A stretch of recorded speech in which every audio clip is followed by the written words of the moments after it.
Hello friends, कैसे हैं आप सब। स्वागत करता हूं आज के सेशन में। निर्मला सीतारमण जी ने बजट पेश किया है और बजट पेश करने में उन्होंने बिहार के लिए काफ़ी सारी सौगातें भी लाई हैं। निर्मला सीतारमण जी है वो पहली महिला है जो 8 बार बजट पेश की हुई हैं और सबसे लंबा यानी कि लॉन्ग की अगर बात करें तो वो 2 घंटा 42 मिनट बजट उन्होंने पेश किया है। और ये कब किया है? 2020 में किया है सबसे लंबा। यदि अगर सबसे लंबा इतना अगर देर है तो सबसे छोटा भी होगा। तो सबसे छोटा अगर उन्हें बात किया जाए तो मात्र और मात्र 56 मिनट का ही बजट उन्होंने पेश किया है। ये 56 मिनट का बजट कब पेश हुआ है? तो 56 मिनट का बजट ये भी 2024 में ही पेश हुआ है। यानी कि हालांकि एक चीज़ और हम लोग देखते हैं, ये जो 56 मिनट का बजट पेश हुआ है ये और बजट है, लेकिन ये इंटरिम बजट है। कौन सी बजट है? Interim budget.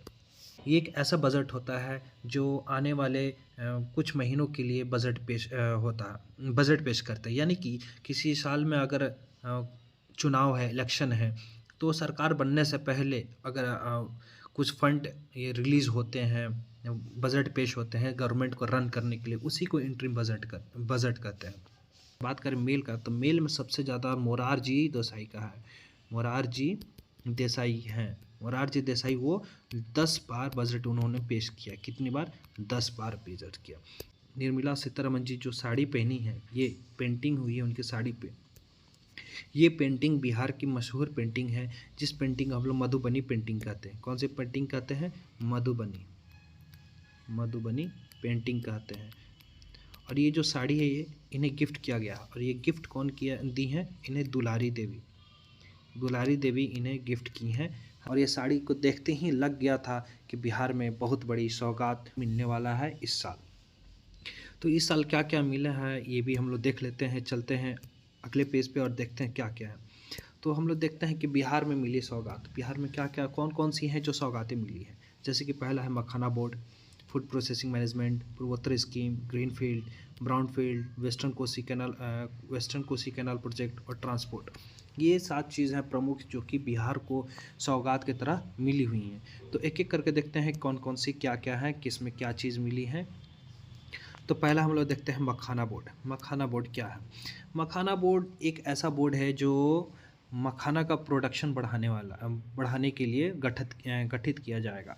यानी कि भारत सरकार ने मखाना बोर्ड का गठन करने का निर्णय लिया है। इस मखाना बोर्ड के लिए निर्मला सीतारमण जी ने लगभग 1 बिलियन बजट पेश किया। यानी कि लगभग 100 करोड़ का बजट पेश हुआ है हमारे बजट में मखाना बोर्ड को लेकर। आगे चल के देखते हैं मखाना जो है वो हमारे लिए बहुत बेनिफिट है, बहुत सारे बेनिफिट।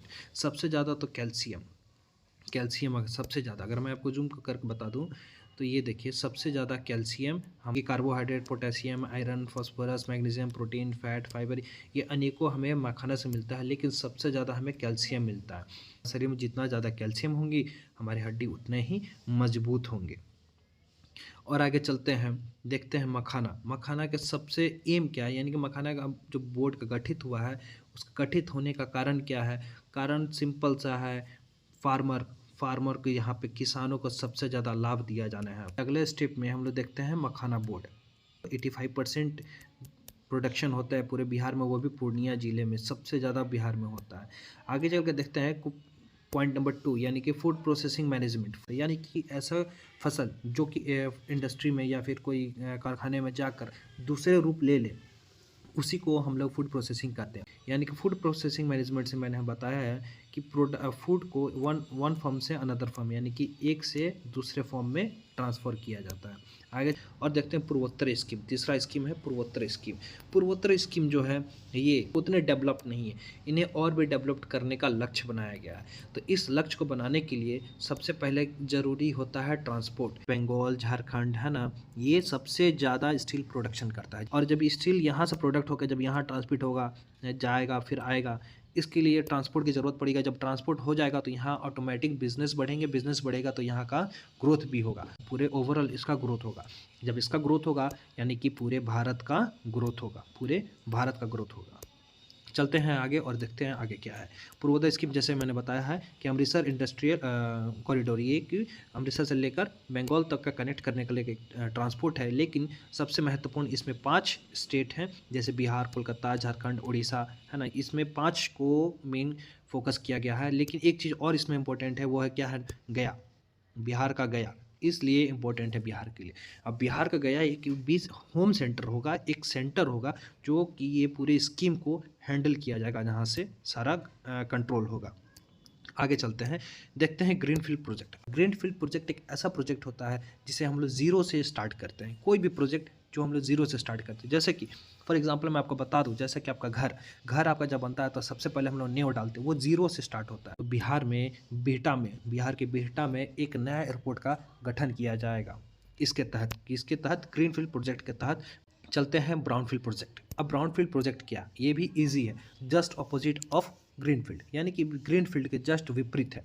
जैसे कि मैंने बताया कि ग्रीनफील्ड जो है वो ज़ीरो से स्टार्ट होता है, लेकिन ब्राउनफील्ड जो है वो बीच में से शुरू होता है। बीच में से कहने का मतलब, यदि अगर कोई काम बीच अवस्था में रुक गई है या फिर वहाँ कोई काम चल रहा है, उसे एक्सपेंड करना है, विस्तार करना है, उसे हम लोग ब्राउन फील्ड प्रोजेक्ट के तहत अंदर लाकर उसे कार्य करेंगे। जैसे कि मैं बता दूं, पटना एयरपोर्ट का रनवे बहुत छोटा है, इतना छोटा है कि प्लेन लैंड करता है तो कभी कभी ऐसा लगता है कि वो लैंड ठीक से नहीं होगा, उसे फिर टेक ऑफ करके फिर से उसको दोबारा लैंड किया जाता है। ये वो बहुत रिस्की हो जाता है पटना एयरपोर्ट के रनवे पर लैंड करना। लेकिन इसके तहत ब्राउनफील्ड के तहत, है ना, ब्राउनफील्ड के तहत भारत सरकार ने ये निर्णय लिया है कि पटना एयरपोर्ट को हम लोग एक्सपेंड करेंगे। तो ब्राउनफील्ड का मतलब ये होता है कि बने हुए प्रोजेक्ट को हम लोग एक्सपेंड करना, उसे फिर से बनाना, एक नए रूप देना, उसे हम लोग कहते हैं ब्राउनफील्ड प्रोजेक्ट।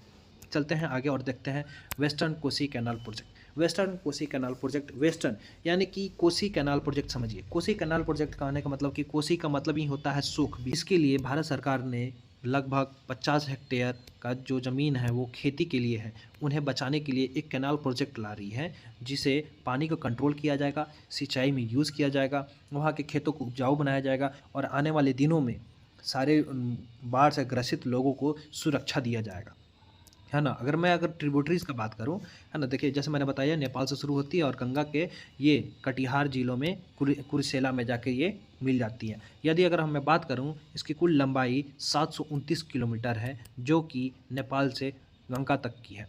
लेकिन अगर मैं सिर्फ बिहार में ही बात करूं तो ये लगभग 200 से 300 किलोमीटर बिहार में कवर करती है। कौन? कोसी नदी लगभग 200 से 300 डिस्टेंस कवर करती है बिहार में। और इसके कई सारे क्या बोलते हैं, ये सहायक नदी है, जैसे कि आगे देखते हैं हम लोग। जैसे कि मैंने बता दूँ, सन कोसी, अरुण कोसी, तैमूर कोसी, ये सारे इसके सहायक नदी है, जो कि अलग अलग जगह से निकल कर कोसी को, मेन रिवर कोसी में आकर मिलती है, जिस वजह से भयानक पानी आ जाती है और बाढ़ की समस्या उत्पन्न हो जाती है। इस वजह से भारत सरकार ने एक प्रोग्राम लाया है, कोसी परियोजना प्रोग्राम, जिसके तहत यहाँ के बाढ़ के पानी को कंट्रोल किया जाएगा और आने वाले दिनों में इसे सही उपयोग करके कृषि कार्य में इसे लगाया जाएगा। और चलते हैं 7वें, यानी वंदे भारत और 2 अमृत भारत और 400 ई इलेक्ट्रिक बस। यानी कि वंदे भारत और अमृतसर भारत ये न्यू मॉडल ट्रेन है ना, और सबसे फास्टेस्ट भी है और आने जाने में आपको बहुत कंफर्टेबल भी है ये वंदे भारत, अमृत भारत। लेकिन हालांकि इसमें मोस्ट इंपॉर्टेंट है ये इलेक्ट्रिक बसेस। कौन सी? ये इलेक्ट्रिक बसेस ही क्यों? वो भी 400 बिहार को सौगात में मिली। क्यों?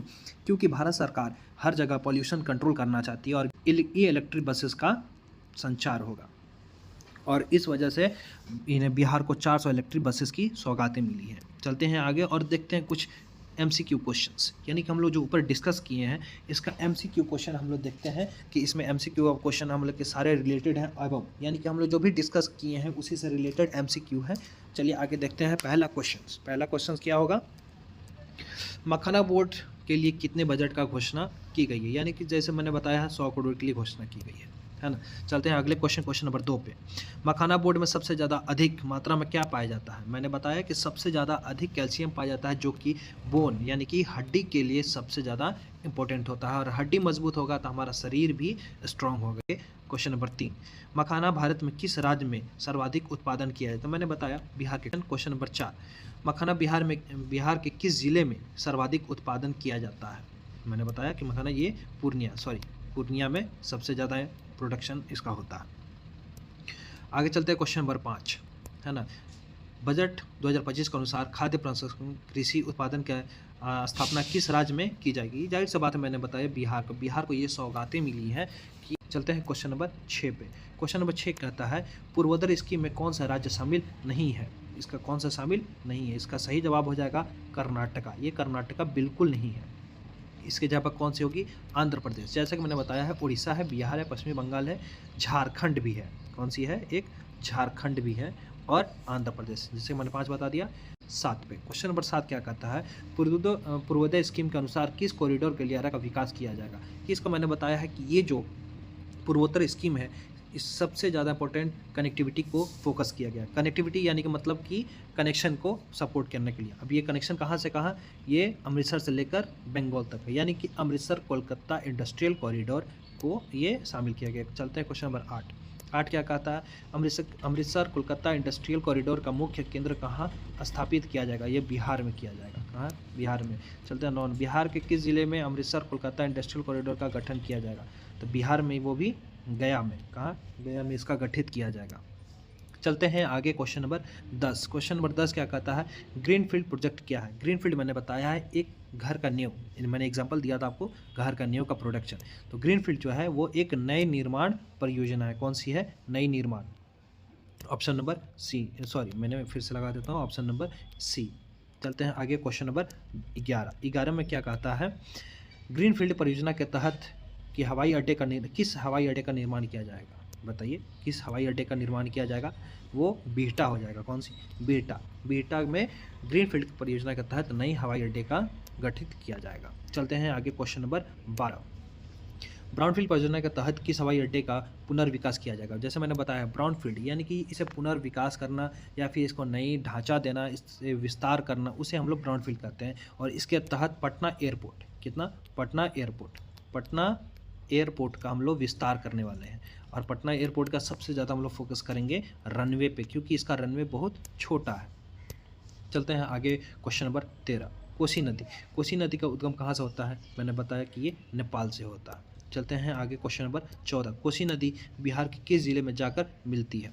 इसका जवाब आप लोग भी दे सकते हैं, है ना। इसका सही जवाब हो जाएगा ऑप्शन नंबर ए, कटिहार में जाके ये मिलती है। कहाँ? कटिहार में। चलते हैं आगे क्वेश्चन नंबर 15 पर देखते हैं कोसी नदी की कुल लंबाई कितनी है? कोसी नदी की कुल लंबाई 729 किलोमीटर है। मैं आपके लिए क्वेश्चन पूछता हूँ कि बिहार में, है ना, बिहार में कुल लंबाई कितनी है?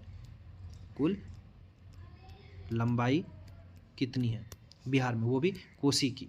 कोसी नदी की बिहार में कुल लंबाई कितनी है, ये आपको कमेंट सेक्शन में बताना है। चलते हैं हमें आगे देखते हैं क्वेश्चन नंबर 16। बिहार में कितने वंदे भारत ट्रेन की सौगात प्राप्त हुई हैं? वो है 8। जाहिर सी बात है 8 है। चलते हैं क्वेश्चन नंबर 17 में बिहार के कितने अमृतसर भारत ट्रेन हैं? 2 की सौगात मिली हुई हैं। चलते हैं क्वेश्चन नंबर 18। बिहार में कितने ई इलेक्ट्रिक बसेस की सौगात प्राप्त हुई? 100, 200, 300, 400, कौन सा होगी इसमें? ऑप्शन नंबर होगा ऑप्शन नंबर 400 इलेक्ट्रिक बसेस की सौगात प्राप्त हुई हैं। चलते हैं आखिरी क्वेश्चन देखते हैं आज का। कोसी नदी गंगा नदी के संगम को किस नाम से जाना जाता है? इसे आप कमेंट सेक्शन में ज़रूर बताएं, और कमेंट सेक्शन में इसका आंसर ज़रूर बताएं कि इसका आंसर क्या होगा। कोसी नदी के संगम को किस नाम से जाना जाता है? इसका आंसर आप कमेंट सेक्शन में बताएं। और तब तक के लिए जय हिंद, मिलते हैं आपसे अगले क्लास में। Thank you so much. जय हिंद, जय भारत।